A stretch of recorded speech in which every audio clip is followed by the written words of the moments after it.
Magandang araw. So we are now on the part 2 of our strain. So we have the statically indeterminate structure. Ano nga ba yung statically indeterminate structure? Paano natin ito sinosolve at yun ang pag-usapan natin today.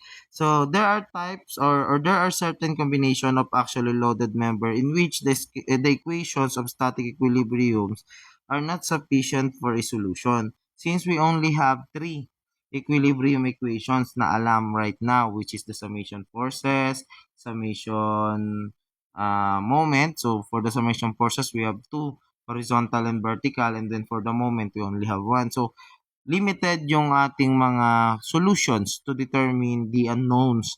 So in that case, hindi na enough yung three equations of equilibrium to solve for the unknowns. So yung mga ganong structure or yung mga ganong system falls under the category of statically indeterminate structures. So, yan. Now, to solve for these structures or systems, we can use the basic rules or the basic relationship of deformation or the elastic deformation na ginagawa natin ngayon, which is the PL over AE. So right now, we will combine or we will expand our solution from three equations of equilibrium into additional na mga equations of deformations. Okay. Now, to solve for statically indeterminate structures, wala talagang exact pattern, exact method. Napakadaming problems, napakaraming variation of problems, okay, na ma-encounter tayo. So, what we need to do is to practice more on how to solve every situation para ma-enhance yung ating analysis skills. Okay, but there is a general idea that we can use. Ang sabi dito, the first step that we need to do is to draw the free-body diagram of the structure and extract as many unknowns as possible, as many equations as possible. Okay? So, using the static equilibrium. So, drawing mo lahat ng free-body diagram na kaya natin, get the forces using the summation forces vertical, summation forces horizontal, or even the summation moments. Okay? Now, para makompensate natin yung kakulangan, pupunta tayo sa pangalawa. Kapag meron pang mga unknowns na hindi kayang isolve ng static equilibrium, gagamit tayo ng geometric relationship. Okay? So, yung geometric relationship na yan, that is the relationship between the elastic deformation or the deformation simply. Okay? Now, ang tawag doon sa ating geometric relationship is what we call the compatibility equations. So maraming method or maraming paraan to create a compatibility equation. Nakabase yan sa kung paano mo ina-analyze yung isang problem. Now, to define this relationship, what you can do is to draw a sketch, exaggerate it, okay, and find the specific relationship between those deformations. Okay? So, yun lang. Number one, draw the free body diagram, extract many data or extract as much as possible lahat ng data kayang i-extract using the static equilibrium, and then to compensate the lack of equation, we will use the geometric relationship or the compatibility equation by drawing the exaggerated version of our deformation. Okay, so we have several sample problems na pwedeng isolve. So for this one, meron tayong dalawang bar. So we have a composite bar that is firmly attached to unyielding support. When we say firmly attached to unyielding support, ibig sabihin nito, fixed yung both end.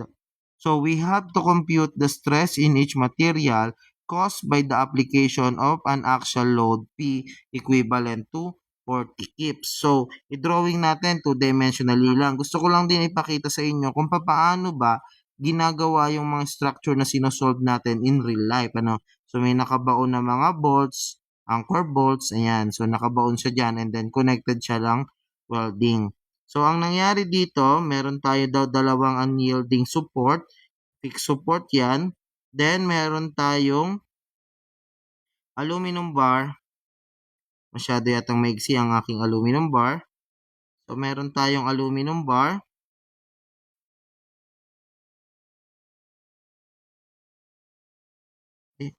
Sobra naman na haba ngayon.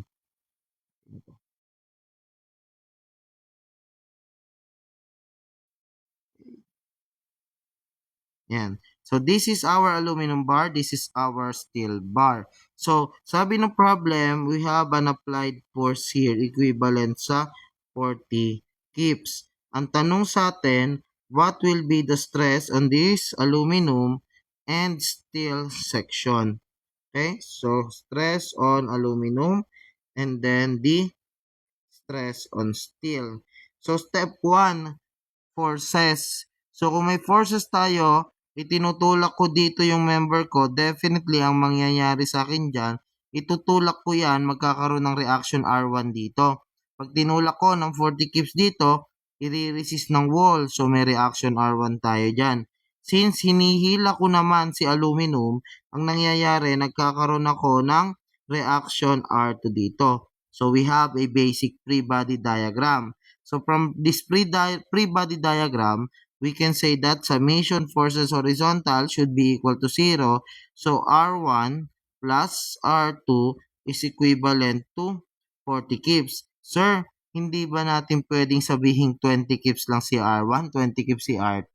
Hindi po. Kasi nakabase yan sa kung papaano tinatransfer nung material yung stress coming from this point to this point, no? Kasi hinahati yan sa dalawang material. So, yung pag-share nila, hindi equal. Nakabase yan doon sa kanilang area at sa kanilang modulus of elasticity. Okay? So, meron tayong dalawang basehan dyan. So, hindi natin alam kung ano yung hati nilang dalawa. Ang alam lang natin, yung dalawang reaction na to, equivalent sa 40 kips. Okay? Now, we can extract further details here by cutting the sections. So, we can say here, kapag nag-cut tayo dito kay steel, so, ang mangyayari sa atin, ito yung wall.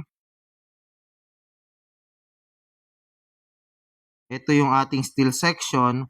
Nandito si R1. So, i-resist yan ngayon ng ating steel section. Let's call this P ng steel. So, price summation forces horizontal, we can say that the P ng steel is equivalent sa R1. And, similarly, on the other side, we can say, ito yung ating wall. So, meron tayong reaction dito, hinihila yung ating aluminum. So, i-resist yan ng aluminum natin. So, let's call this PA. So, we can say that PA is equivalent to R2. Okay? So, definitely, we can rewrite this as PA plus PS is equivalent to 40 kips. Okay? Na-prove natin na naghahati sila. Equation 1 pa lang ang meron tayo. Okay? Kasi, yun lang yung kaya nating isolve using the static equilibrium. PA plus PS is equivalent to 40 kips. Meron tayong dalawang unknown.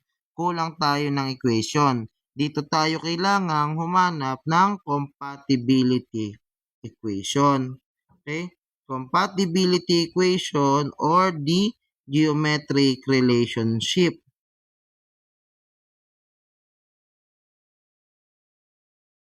Meron sinabing importanteng salita yung ating problem. Sabi niya, unyielding. Napaka-importante ng term na to, unyielding.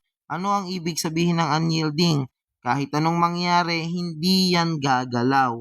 Okay? Kung hindi yan gagalaw, therefore, ano yung mangyayari sa deformation ng material natin? So, ang tendency niyan is yung ating aluminum, since tension siya, hinihila natin, mag-i-stretch yan papunta dito. Then, since compression naman yung ating steel, liliit naman siya. So, ganito yung mangyayari. Okay? So, yung pagpunta ng ating point dito, okay, hanggang dito, i-zoom in ko, we can call that as the deformation ng aluminum. Na-stretch yung aluminum papunta dito.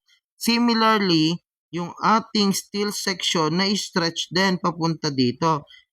Okay, so na-stretch din. So, our compatibility equation may be that our deformation on aluminum is equivalent sa deformation ng steel. Okay, pwedeng yan yung paraan ng pagkuha mo ng compatibility equation. That is one way. Okay, The other method naman is from the term unyielding. Ibig sabihin hindi ka nag-a-allow ng total deformation. So kung fix ito, ang original length lang nito ay 27 inch. So, hindi yan magbabago kasi hindi tayo mag-yield. Therefore, the other compatibility equation is that the total deformation experienced by our material is zero, and that is the deformation ng aluminum plus the deformation ng steel is equal to zero. So, meron tayong mga compatibility equation. Kahit alin dyan, pareho ang tamang sagot. Kasi, since compressive yung nangyari kay steel, what will happen here is, ayan, deformation ng aluminum minus deformation ng steel. So, therefore, the deformation ng aluminum is just equal to deformation ng steel. Bumalik ka lang doon. So, pareho lang kahit anong paraan, kahit anong approach yung gamitin mo to get the compatibility equation. Iisa ang compatibility equation lang yung makukuha natin. So, let's use this one. Therefore, we can say na yung PL over AE ng ating aluminum is equivalent sa PL over AE ng ating steel. So, ang ating P ng aluminum is PA. Okay? Then, our length of aluminum from the problem, that is 15 inches.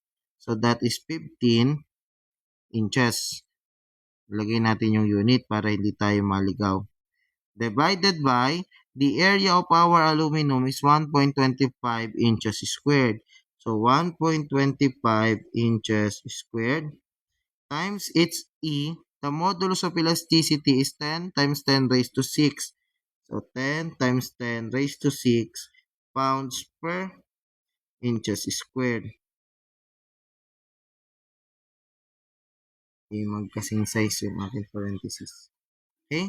That is equal naman sa steel. Deformation ng steel, which is PS multiplied by its length na 12 inch divided by our area of 2.0 inches squared times our E na 29. Okay, 29 times 10 raised to 6. Okay, pounds per square inch. Cancellation of unit, cancel na ito. Cancel na yan. Dito. Cancel to, ito, at ito. Kasi common sila on both side, no? So, we can say that, ito kunin natin. We have 15 over 1.25 times 10 times 10 to 6. We have, ang liit ng value naman. We have 1.2 times 10 raised to negative 6 PA equivalent to, nakapit ba to inches? Inches lang. Tama naman. 12 over 2 times 29 times 10 to 6. We have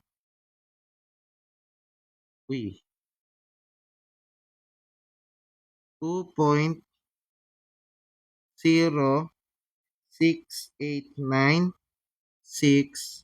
times 10 to negative 7 PS.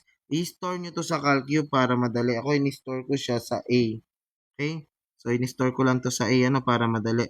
Now, we can solve PA in terms of PS. Now, pagka dinivide ko both sides sa 1.2. So, divide natin both sides sa 1.2 times 10 raised to 6 or negative 6. Divide natin sa 1.2 times 10 raised to negative 6.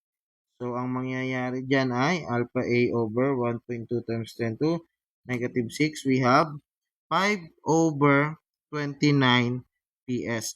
So, this is one equation. So, let's say this is our equation 2. I-substitute natin ngayon siya kay equation 1. So, from our equation 1, let me just liitan ko lang to kasi masyadong malaki yung nakain natin space. Resize ko lang. Okay. So, from our equation 1, we have PA plus PS is equivalent sa 40 kips. So this is our equation number 1.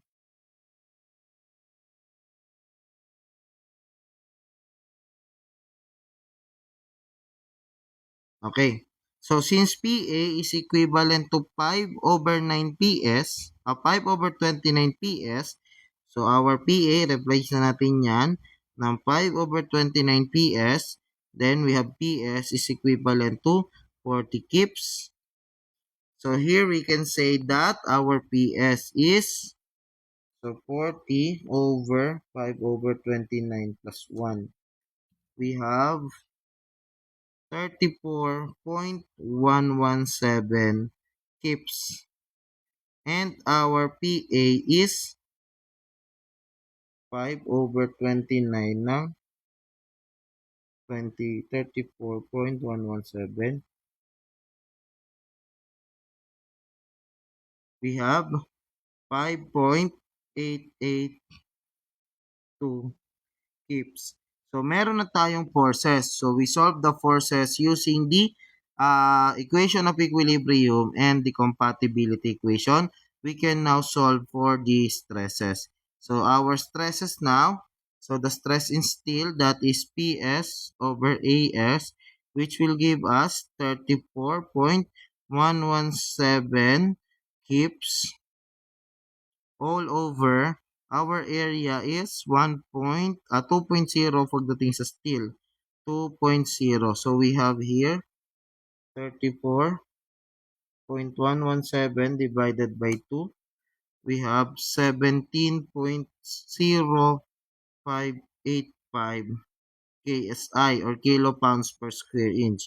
Using the same approach, we can solve for the stress on aluminum, which ang ating stress ay 5.882 kips divided by our area na 1.25 inches squared. This will give us 5.882 over 1.25, 4.7056 kips per inches squared or KSI. And these are our answer for this problem. So medyo komplikado kasi nga hindi pa tayo sanay gumawa ng compatibility equation. Isa talaga sa pinakamalaking challenge dito ay yung compatibility equation.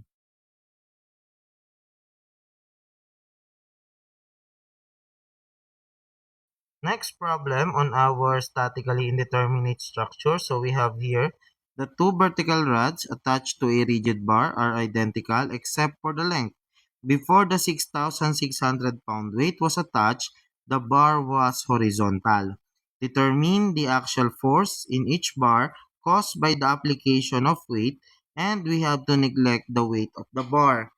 So what happened here is, meron daw 6,000 pound na weight na inilagay dito sa dulo. Ayan. So, ang tanong lang sa atin, ano daw yung magiging stress or yung magiging force, actually yung internal reaction lang doon sa bawat cables. Cable dito kay A at cable dito kay B. Pangalanan na lang natin siyang A and B. Ano? Si A si 4 feet, si B si 6 feet. I-drawing natin yung ating free body diagram. Ay, sorry, next slide. Ay, pangit. Ganun na ba ako pangit magsulat? Wala, ayaw nyo na i-recognize.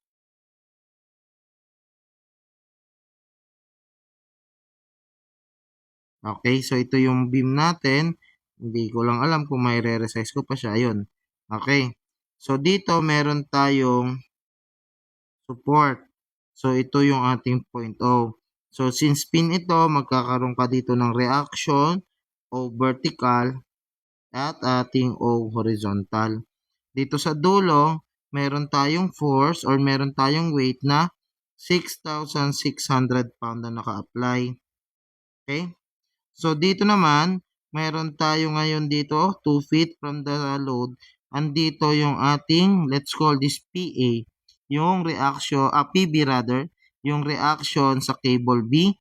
And then on this point, nandito naman yung reaction kay cable A. So ito,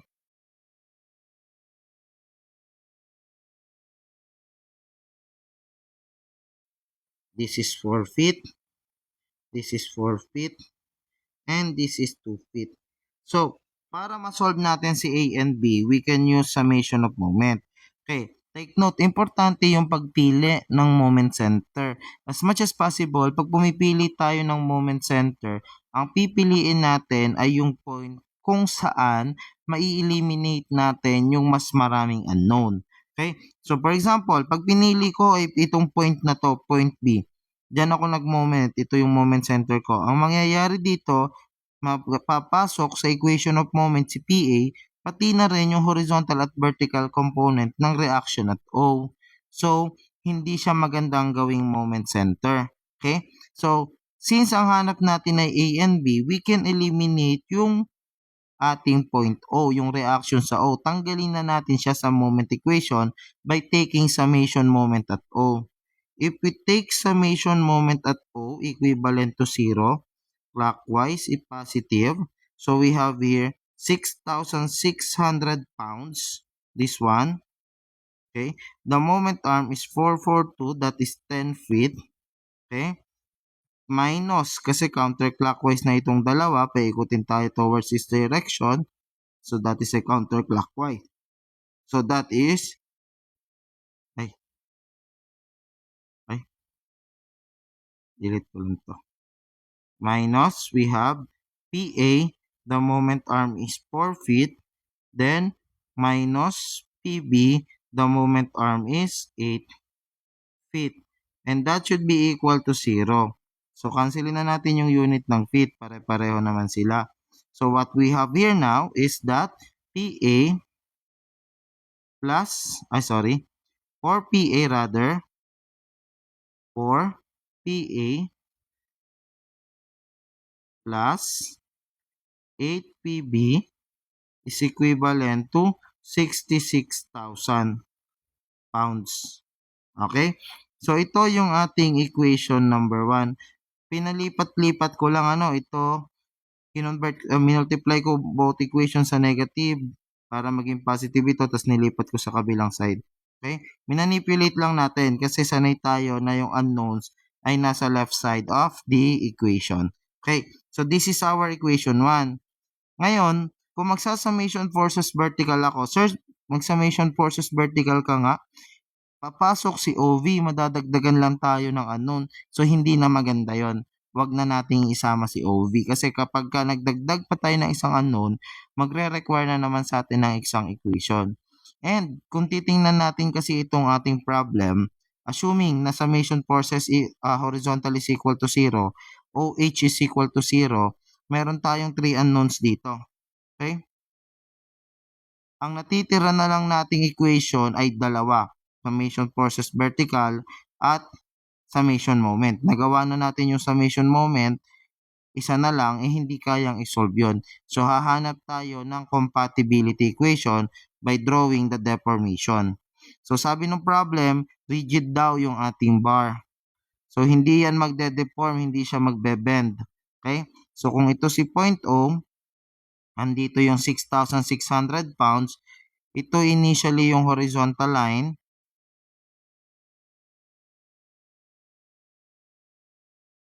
Okay? Yan. Yan yung ating horizontal reference line. So, initially, nandito si point A. Nandito si point B. At nandito naman, let's call it point C. Na ang distance natin ay 4 feet. 4 feet. And we have here 2 feet. So, ano yung mga deformations natin? So, dito, meron tayong deformation at B. That is PBLB over ABEB. Okay? Then, meron din tayo ditong deformation at A. That is PALA over AAEA. Okay? So, we have to find a geometric relationship. Kung papansin niyo kagaya ng discussion natin last time on the axial strain ng statically determinate, we can use similar triangle dito. Yung length ng maliit na triangle over its height, that is equal sa length ng mas malaking triangle over its height. Nangyayari lang yung ganong similar triangle or yung ating ratio and proportion kapag pareho ng slope yung ating hypotenuse. So in this case, since yung hypotenuse natin ay iisa lang, pareho yan ng slope. So yung other cases niyan is kapag ganito na may triangle mo. May dalawa kang triangle, iisa lang yung ating hypotenuse or iisa lang yung slope ng hypotenuse, pwede yung similar triangle theorem. So i-apply natin dito yung length ng smaller triangle that is 4 feet, okay, over delta A. Then, yung ating larger triangle, the length niya na ngayon is 8 feet over deformation at B. Cancelin na natin ito. Okay? So, we can say, cross multiply, we can say that 4 deformation ng B is equivalent sa 8 deformation ng A. 8 ito. So, we have, divide both side by 4, deformation ng B is twice ng deformation ng A. This is our second equation. Pero, i-refine pa natin ito para maging in terms of PA and PB. So, this now becomes PL over AE ng ating member B. And this is PL over AE naman ng ating member A. Take note yung 2. Okay? Common mistake po ito, nawawala si 2. Now, may sinabi yung problem. Importante kasi yung mga statement na binibigay ng problem natin. Sabi dito, two vertical rods are identical. Identical except for length. Ibig sabihin kung identical sila, pareha sila ng area, pareha sila ng modulus of elasticity, pwede nating i-cancel. Ang matitira dito ay PB, LB equivalent sa 2 PA, LA. Given naman yung length sa atin, that is 4 feet and 6 feet. Okay? So we have here PB, ang length niya ay 6 feet. Then we have here 2 PA, ang length naman niya ay 8 feet. So we can say that PB, cancelin na natin yung units of feet, we can say that PB is 16 PA over 6. Okay? So, pwede nyong gawing, 8PA over 3. Pareho lang din, But, still, we have now our second equation. So, substitute na lang natin dito. Okay? So, we have here 4PA. Then, sabi mo, your PB is 8PA over 3. And that is equal sa 66,000 pounds. So we can solve for PA here. Our PA is 66,000 pounds divided by 4 plus 64 over 3. 8 times 8 is 64. So our PA is 66,000. 66 ay kulang na 6 over 4 plus 64 over 3. We have 2,605.263 pounds for PA, and then for PB, that is, multiply naman natin sa 8 over 3, we have 6,947.368 pounds. So, ito ngayon yung ating mga forces inside our members A and B. Okay? Okay, so correction, I made a simple mistake. Dito yung LA should be only 4. Okay? Upon review, this should only be 4. So this should be 8 over 6. Okay. 8 over 6. So this is 8 over 6. Okay? And this should be 64 over 6. So the result must be 4,500. 4,500 pounds.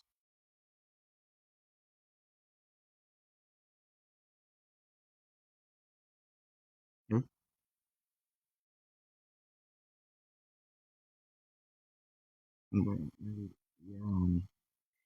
And we have